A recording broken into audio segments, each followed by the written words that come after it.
Hi. How you doing? I'm good. How are you? Thanks for inviting me. Well, nice projection. By the way, thank you. By the way, I like what you did with the high five. I was actually thinking everybody needed to stand up. One of the things we started doing in our fund is something called a Pomodoro, which, by the way, I totally recommend everybody do. It's basically a 25-minute clock. And what we found was that people could only pay attention for about 25 minutes because we make everybody close their laptop during a meeting or put their phone down or turn their watch off or their embedded chip, turn it all off. And then after 25 minutes, you can check it. Or you can do 2 Pomodoros. But I found this to be like very productive in the office so that you don't have these meetings. So I think it was great that you got everybody to stand up. You know, one of the things that I think it was Michael taught me was that when people do something physical with their bodies at an event, there's some percentage, I forget how much. Right. Okay. Exactly. Yeah. Now you're going to remember this. This exactly. is a much more memorable experience. Anyway. So to Pomodoros. If you take nothing from today, do a Pomodoro. And it takes you, for people who don't believe this idea about trying to do 2 things at once and focus, on average it takes 15 minutes for your brain to switch gears and ramp back up to whatever it was you were trying to think about. So you lose a lot of time if you don't do stuff like that. I'm a big believer. What were we talking about? I don't know. I was checking my phone. So let's talk about Brontis, your founding experience, or one of them. You've had a few. Sure. Tell us what the inspiration was for that idea and what the idea itself was for those who aren't aware. Okay, so we'll go background sort of out of order. Yeah. So Brontis was really, so I was a dot-com refugee, which, I sort of post bubble bursting in 2000, got to business school. And I went to business school when it was sort of back to banking, back to consulting. Nobody wanted to be in entrepreneurship. I literally had no friends because people were like, what do you do? You want to do a startup? This is in 2001. And I met a small group of folks that were entrepreneurial. Out of 800, it was like 6 or 7 of them. One of them happened to be Chris Dixon. 2 of them were my partners now, Eric and Dave. But we were really unique in business school because we didn't want to, become a consultant or a banker or something. And so we went around a whiteboard and started brainstorming different ideas. And the idea that I came up with my partner was to validate credit card receipts that it was actually the person signing. So there's this cool technology that was out that would validate your signature. And anyway, so that was our idea. So like good, dutiful MBAs who were liberal arts majors and had no idea how to code, we went to MIT because we figured there were a lot of smart engineers there. We started literally going around the halls, like, trying to walk around and recruit engineers. So one night we go to this, not dissimilar from this, a mixer. It wasn't pizza, there was like Thai food, but it was basically a mixer and everybody had a name tag. One said like, there were different colors, like I'm looking for a partner, I'm a technologist looking for an opportunity, I'm a business person, and so we wore the business ones. And so there was a guy in the corner and he had like kind of frumpy hair and he had his backpack and I'm like, looks like a good, nice little undergrad, probably he looks geeky enough, he's probably a good computer scientist or something. So we walk over there and he's very awkward and, Thai food like hanging on his cheek, kind of thing. And we start talking to him and, he's like, well, I'm a faculty member here. I'm like, really? And I mean, he did not look old enough to be a faculty. He was actually a tenured faculty member in the Department of Mechanical Engineering at MIT. And he said, your idea, whatever, but I'm actually working on something in 3D imaging in my lab. And some of my students have been saying we should commercialize it. But, I've been looking for a bunch of type A, overly aggressive, hyper MBAs, kind of like you, to maybe help me do it. And so would you come by my lab, next Monday? And so that's what we did. And we dropped our idea. And we joined with this professor, Doug Hart, who was a kooky professor, but to help him commercialize this 3D scanning technology. And what was interesting was, unlike a lot of businesses, we had something and we were looking for the right problem to solve. So we had a solution. And actually, it happens more often than you think. You sort of have this great idea for technology, but you actually don't have the right application or use case for it. So we spent all of second year of business school trying different use cases. We tried gaming. We tried medical. We tried industrial inspections. We tried some markets I shouldn't say, since we're meerkatting in Periscope. We thought about every market you could imagine with 3D scanning. And we were about to give up. In fact, we had talked to a bunch of investors and other types about our idea. We were getting close to graduation. And my father, who's a bankruptcy attorney, by the way, if you're going for startup advice, you don't go to a bankruptcy attorney, but said, look, the market has spoken. Like, you've been at this a while, go get a job. And around this time, my friend said, I know back a while ago you mentioned the technology could work for dental and medical stuff. And my cousin founded Invisalign, the clear braces company. And what they do is they take digital data from the mouth using plaster molds and make the aligners with 3D printing. What if you could scan it in the mouth? Like, that'd be kind of cool. Why don't you talk to her? And so we did, and that sort of crystallized. It was totally random, and I think it's like one takeaway from, sometimes you just got to be in the mix, and some random stuff, serendipitous stuff happens. In fact, the title of my blog, which you should all check out and read, it's excellent. It's called Serendipitous Entrepreneurship, and you can find it, or you can follow me on Twitter and find it. But I really believe in that. And so anyway, we ended up getting very focused on the dental opportunity and focused the entire company on scanning teeth. And the idea was to replace. How many of you have had goop put in a mold and a model made of your teeth? Raise your hand. Okay.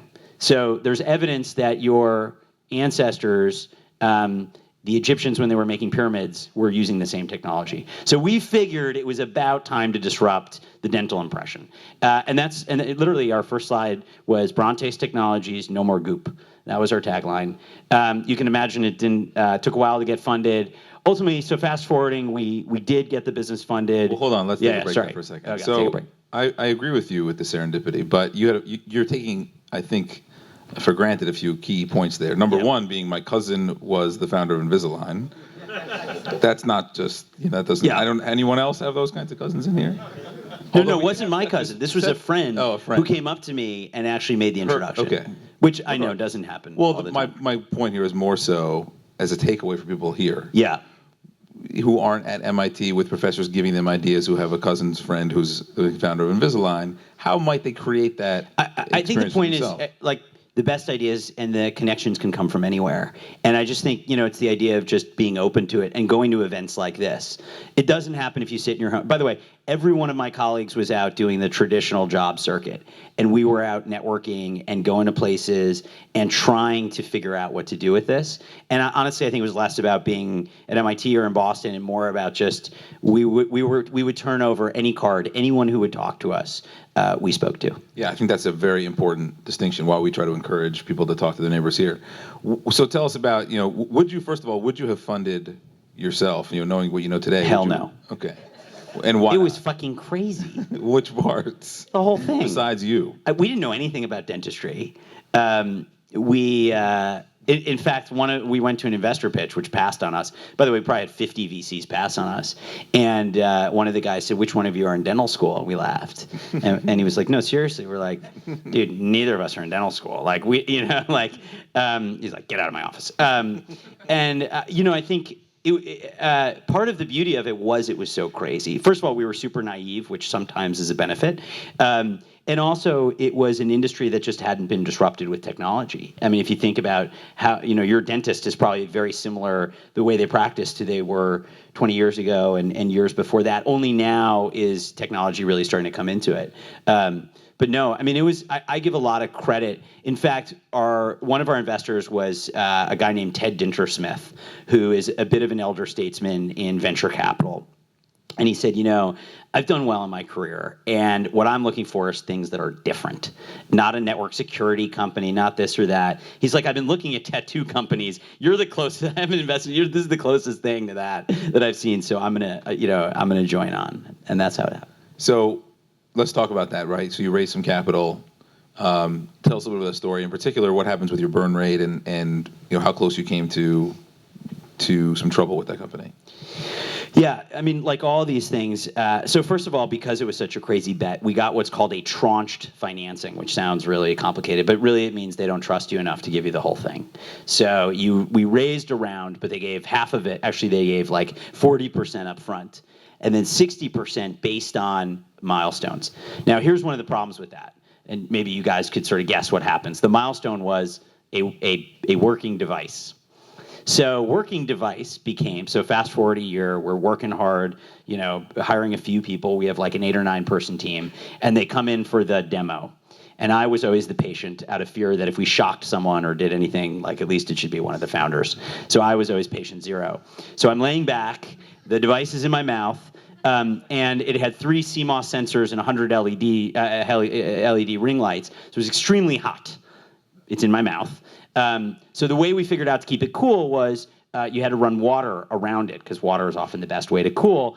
And the way to build a device to circulate water is to take a igloo cooler, fill it with cold water, put a fish tank pump in it, have a clear tubing around the device, and circulate the water back. And that's exactly what we did, obviously, right?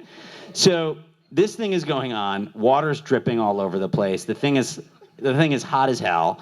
And I got my mouth open, and the thing's going in there. And you can like on the screen, there's like dots. And we're like, see, teeth, it works. We put it down. Oops, sorry. Put it down. And the investor's like, are you guys on crack? Like, what do you mean it works? We're like, what? Like, the point wasn't like a ship, this wasn't like ready to ship. This is proof of function. So as you can imagine, this became a great debate. Should we get the rest of the money? And we actually had a technology auditor who knew they existed. By the way, there's auditors for everything. A technology auditor had to come in and assess whether it was sort of like a neutral body to determine whether or not we actually completed what we did. And I mean, we hemmed and hawed, and we continued to improve on the fish tank workflow, but it would take another almost 2 years before the product came out. But they did finally come in with the money, but it wasn't easy. And so how long did that money last you, and did you ever get close to the brink of running out of it? The hard part about hardware, actually, we hired a head of hardware finally, because we knew what we didn't know. And he said, there's a reason it's called hardware. And we went, ha, ha, ha, ha, you're funny. And then we realized he was so right. Like, hardware is hard, and it's very expensive. And, unlike software, if you make a mistake in software, you can quickly change it and kind of see what the results are. The cycles are slow in hardware, and you have a lot more variables that can go wrong. You might make it work once right, and then the second time doesn't function like the first one. And it turns out there's some wire, and probably some of you know a bit about hardware.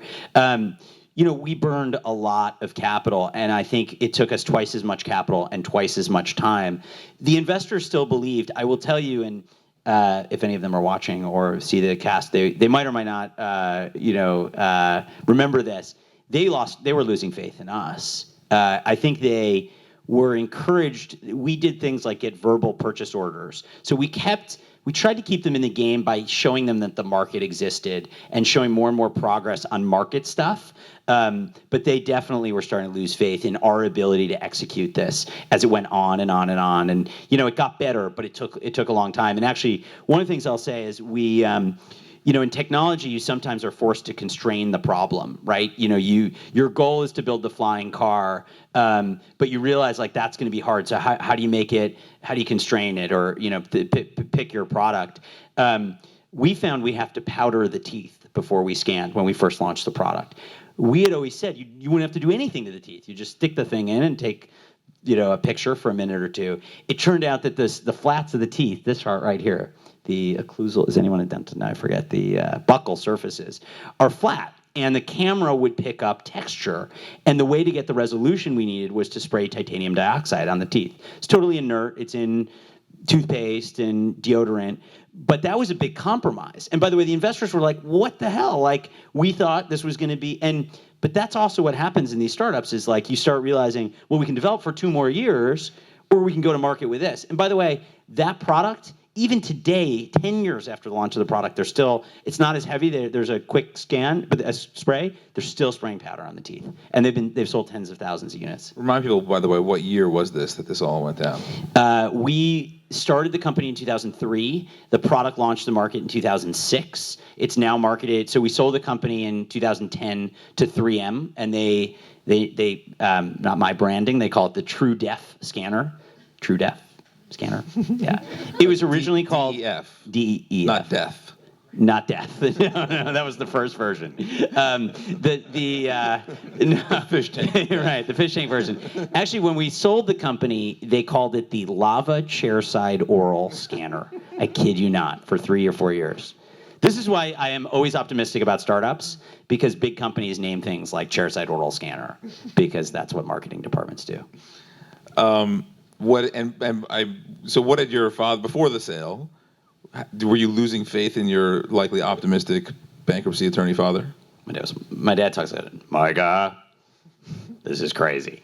No, I think I think the cool thing about hardware was it was very real, and there was something physical you could see.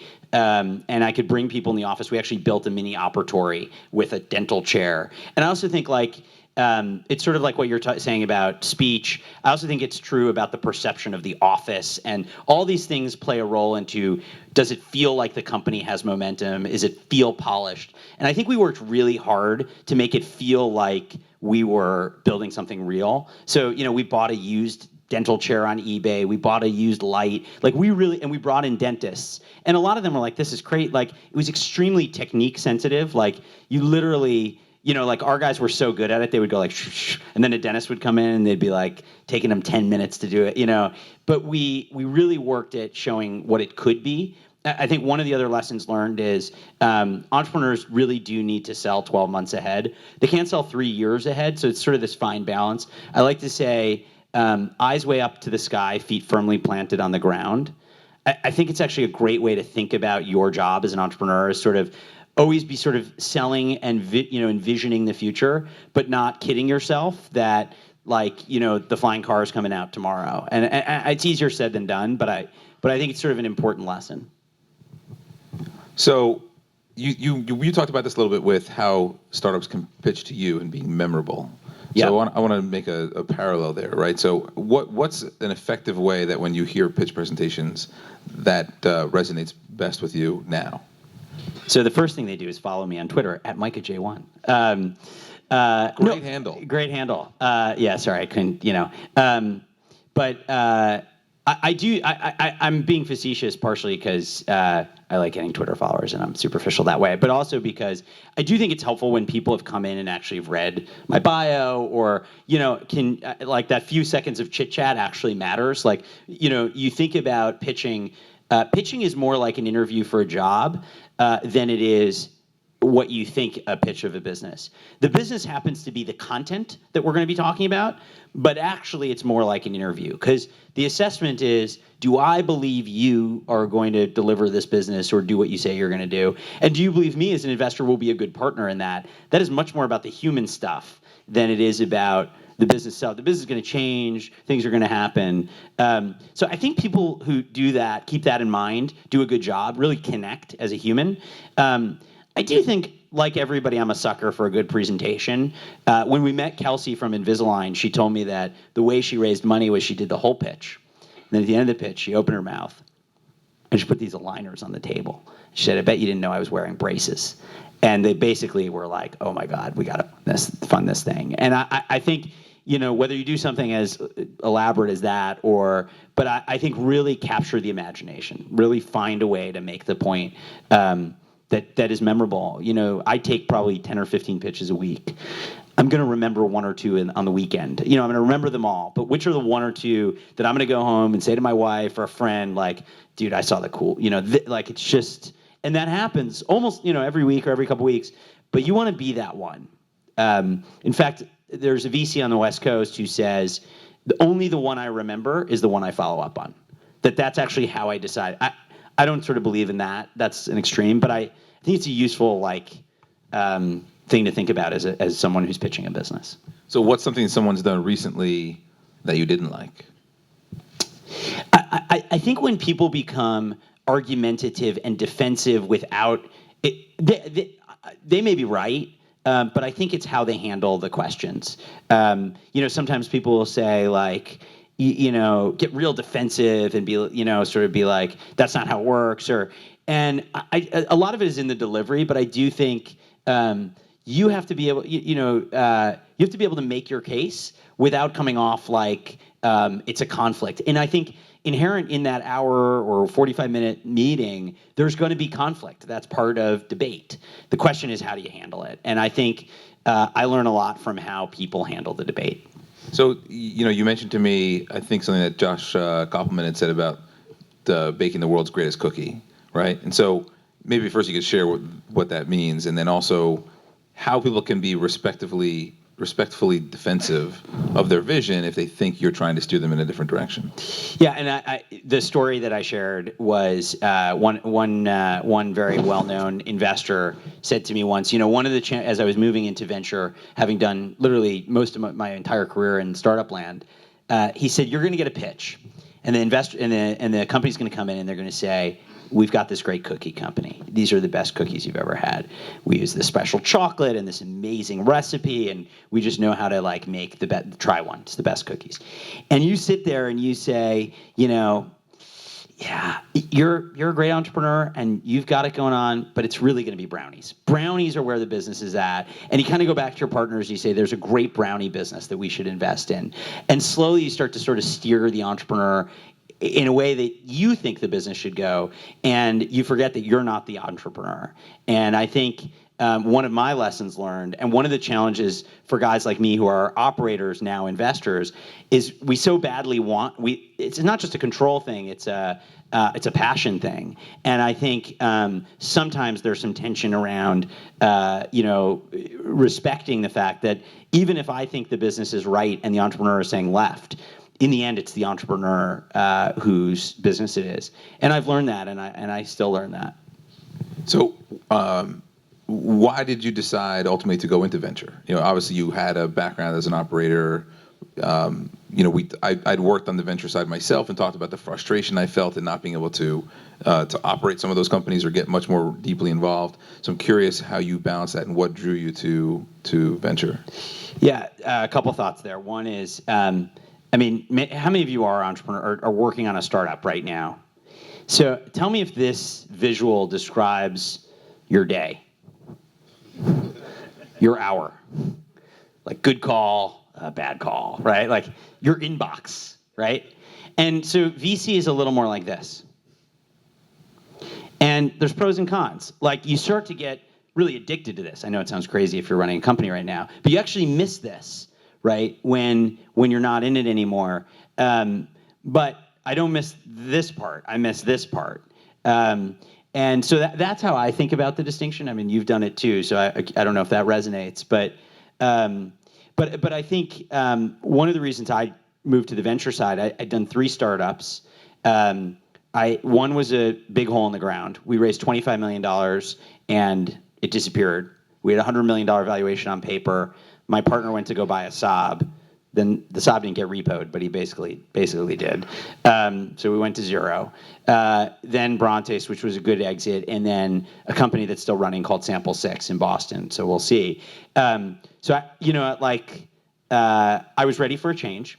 And then it was to be in business with people I really trust. Like if I've learned nothing, it's work with people you trust and really like to work with. And Eric and David are guys who I'd known for many, many years and got the opportunity to work with. And it's intellectually very stimulating, but I do miss the days of building something. Yeah. Do you think you'll start something again? Anybody got any good ideas? I saw 3 good ones so far. We don't have Thai food here, but there was somebody drew back. I probably not right away. I'm very committed to the fund for quite some time. But I do. I like I was saying before about serendipity. I think the stars sometimes align. Every now, it doesn't happen often, but when it does, so I never say never. So what do you think you bring to the table that other VCs may not? Pink button downs. I think there is a different way of being when you've actually built a business. And I think probably the best word is empathy. I think I understand what it is like. I've pitched a lot of VCs. I've been turned down a lot.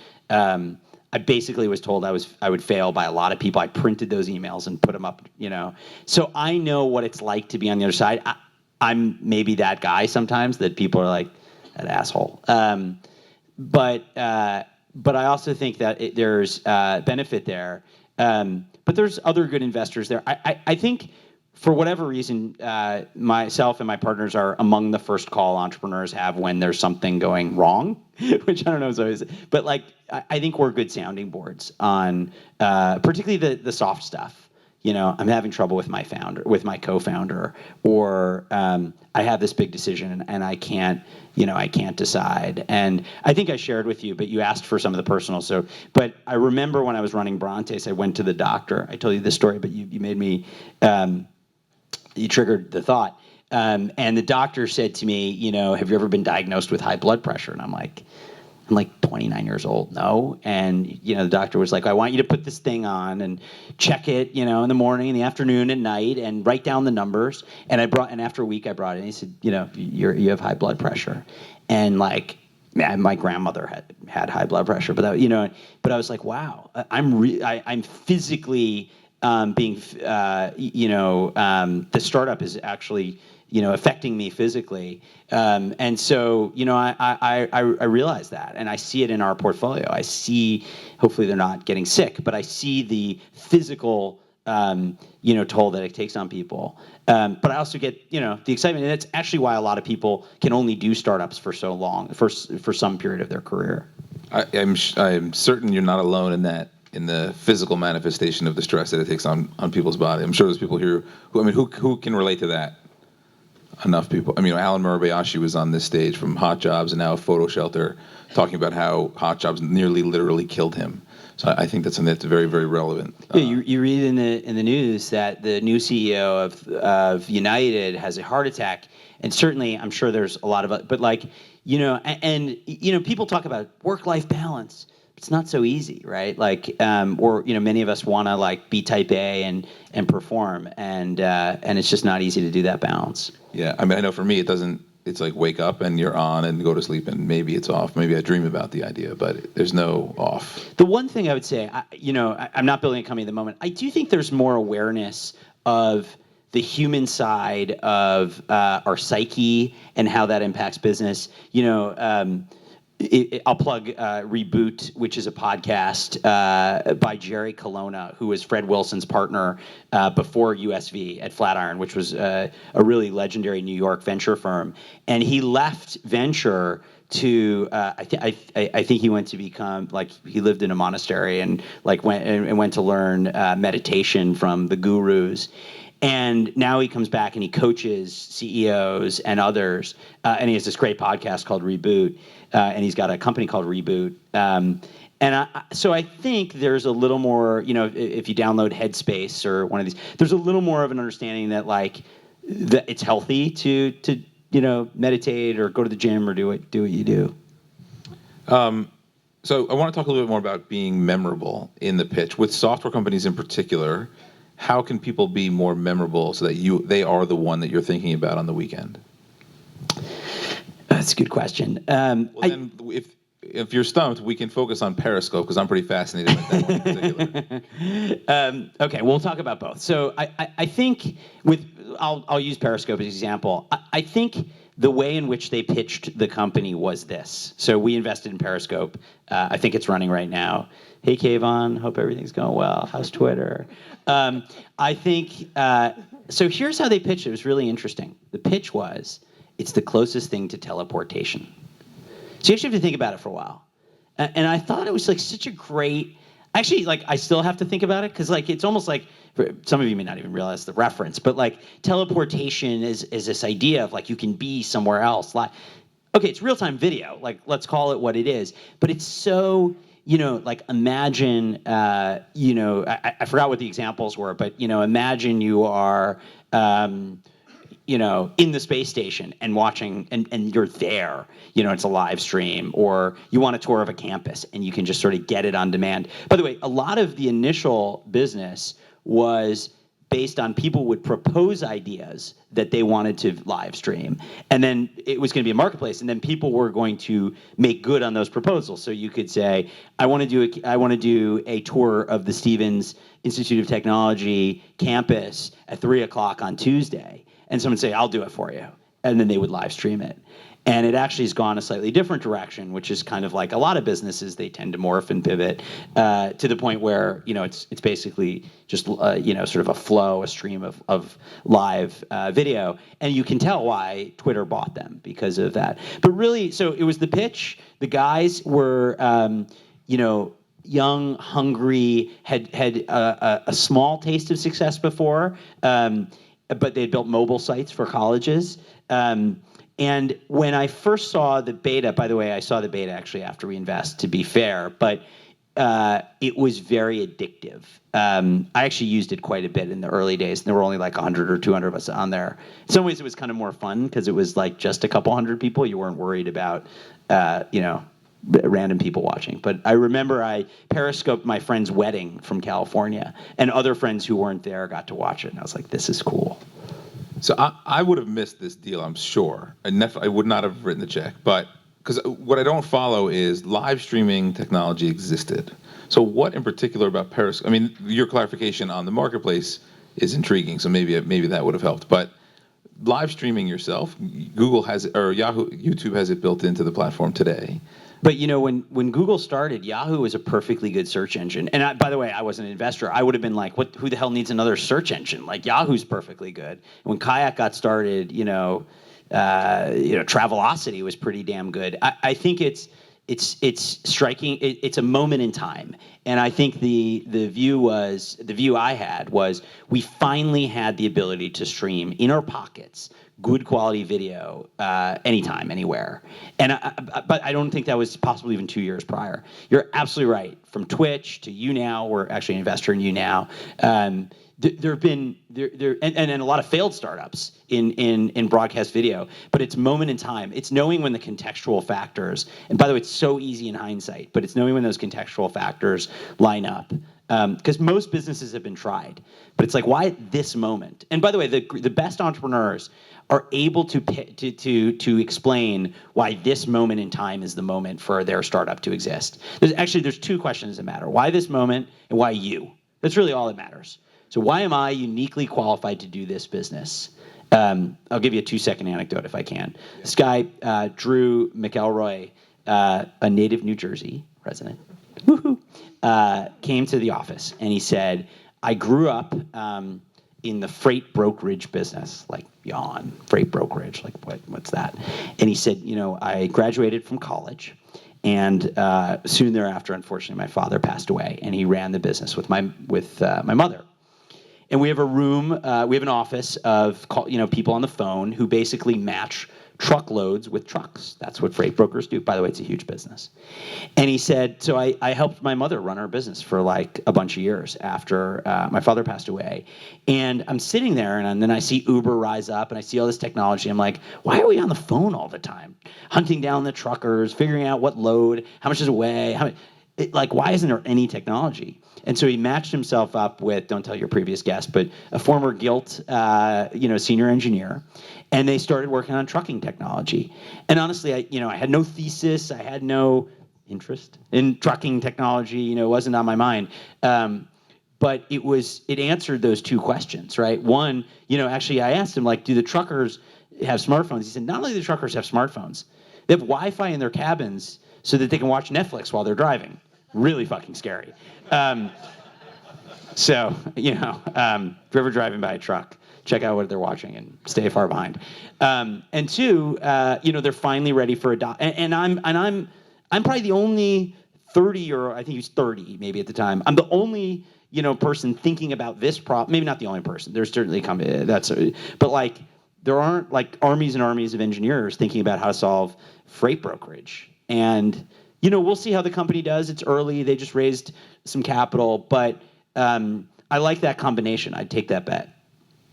Fair point. So I wasn't paying attention with my next question. I was so intrigued with the freight company. What's it called, by the way, the freight company? It's called Transfix. Transfix. Yeah. So should we do a Pomodoro? No, not yet. Not yet. Sorry. Yeah, we might need to. So the process that someone might go through to ultimately get a check from Founder Collective, let's say they meet you at a place like this, or they get an introduction through someone that they know. What should they expect from, if they can get a meeting? For one, what increases their chances of getting that meeting? And then what increases their chances of getting the next one? Okay, so we're seed fund, so we look at everything. So any of you that want to send in a business plan, there are folks here who I've met with actually. So you can send us your business plan. We have myself. You mean cold, like via website? Do you look at those? We do. We look at everything. So my email is Micah at Founder Collective. You can see me on Twitter. We do have a team of associates who review some of the stuff that comes inbound, and we'll take calls sometimes or emails or review and decide it's not a fit. But we look at everything, and then what to expect is if we do end up meeting, it's as I described. It's like an interview or a discussion, and it's fairly casual. And again, what we're assessing is, does it fit in the dimensions? We're going to do 20 deals a year. I'm going to do, let's say, 6 to 8, right? And I take 10 or 15, 10 or so a week. So you can do the math. It's a low probability, but we do them. And we've found opportunities. The opportunity with Drew and Transfix came in through someone I don't know very well, and so. Opportunities exist in the least likely of places. I firmly believe that. So everybody has that opportunity. I mean, I was bet on as an entrepreneur with a technology I didn't know about in a market I didn't know about. But then I think it's really making the case. And I think hopefully hearing those two questions is helpful because I think really, at least for me, other investors may want to hear something else. But we're not thesis driven. We just did an investment that I'm excited about called Andela. Andela is, by the way, when I first heard it, I thought it was a nonprofit. Andela is basically saying that the biggest opportunity for labor, for talent, in terms of a labor arbitrage or labor rates is now Africa, and that there's amazing talent in Africa. And these guys at Andela have basically built an education facility on the continent that trains software engineering and all sorts of other skills to people that apply to the school. And by the way, they're getting more applications than like any university. There's huge waiting lists in Africa, many of the countries to get into schools. And these guys are getting placed at Google and Microsoft and all these great companies. And my partner's from South Africa, so it gave us some, but like. I don't think there was any thesis in the world to really, and it's this kind of stuff that's inspiring. It feels like it's doing good in the world, and again, it's as different as the trucking thing. You tweeted, I think, 10 days ago or so about driverless cars will grow the GDP. I think you said of LA. I was sitting in a car in LA, really pissed off. So yes. But I was wondering if there was if you were just annoyed, or was there actually something behind that thesis? Well, I think first of all, I'm sick of reading it like driverless cars bad. I think some people are saying it's bad. I also think the argument I was trying to make is that I actually think it'll increase efficiency, because you would think that if the distances between cars and the problem with traffic, I'm not an expert in this, but is one person makes a mistake in the tunnel and then like traffic is blocked for an hour, or who decides to create problems. This is New Jersey. We know where, right? So I'm told. But I think if it were left to computer, it actually could, you could space out cars properly. And so as I'm sitting in LA and everybody's in their car sitting on the 405, because the 405 for some reason, not moving, doing nothing. Oh, and that's the other problem. When you're driving, you're actually not that productive. It's interesting. You actually used to be more productive when everything was over the phone. Now that no one wants to talk on the phone, you're actually less. Either you're texting illegally, or you're not productive. And so I was sitting there seeing like this mass number of cars. Or you're watching Netflix. I was watching Netflix from the dude in front of me in the 16-wheeler.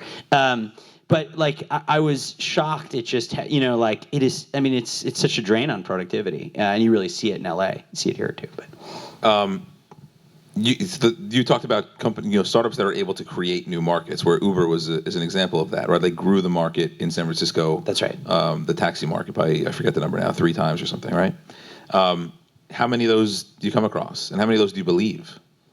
Yeah, I mean, I think in the ones where markets are made, the founders don't even know that they could make the market. Did they expect that? I don't Uber? think so. I mean, I didn't hear the initial pitch. My partner Eric did, but I think they were really focused on the black car market. I think UberX was like a long-term vision, and I think really what's been amazing is how UberX and Lyft and have kind of really changed the way and by the way, Via, and I mean, it's amazing how many ways transportation's been sliced.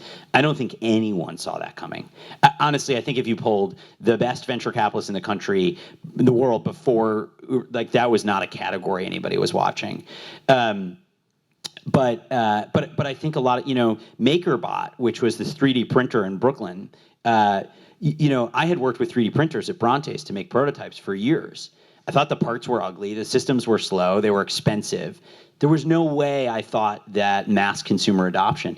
But Bree and their company were able to kind of almost tap in and almost create a maker movement where all these people who were kind of tinkerers, which really wasn't a market, sort of like bought this system and started making 3D prints. So I think that's also like the special sauce that entrepreneurs, it's sort of like a little bit of a vision for the future, but it's a way to bring something to a market that people didn't even know they needed. Facebook made a market, right? Like there really was, I know it sounds kind of trite, but it was sort of this new thing. Well, arguably in MySpace, so maybe that's a bad example, but maybe that whole timing thing is sort of relevant, right? In your two questions, why now? Yeah. We've had Andrew Weinrich of 6 Degrees, the very first social network, but Totally. The timing was just off. And by the way, I didn't go into the details of Handshake, my first company. We were doing online scheduling of house cleaners, carpet cleaners, cars. We were doing all that stuff. We had this. What year? This was 1998. We had this it's hard to explain, it's complicated tech called faxing. And we would fax the job to the business, and we would take the job scheduled online. And literally we had a call center because people wouldn't answer their fax. But the way it was supposed to work was you would put in an order on our website, handshake.com. The small business would get a fax. They would write down 9 a.m.'s open, 3 a.m. p.m., and they would fax it back. And then we would put it in the computer, and then they would get the order faxed back. And this is that's why the business isn't around anymore. My very first company did this in 1999, was a competitor to Seamless before Seamless existed, where we had the same high-tech fax technology, except I had a very fancy Motorola pager that would tell me when the faxes failed, and I could call in the food order, which was really awesome on like a Saturday night when I'm out. So I'm with you on the high-tech faxing. Let's take one question from over there.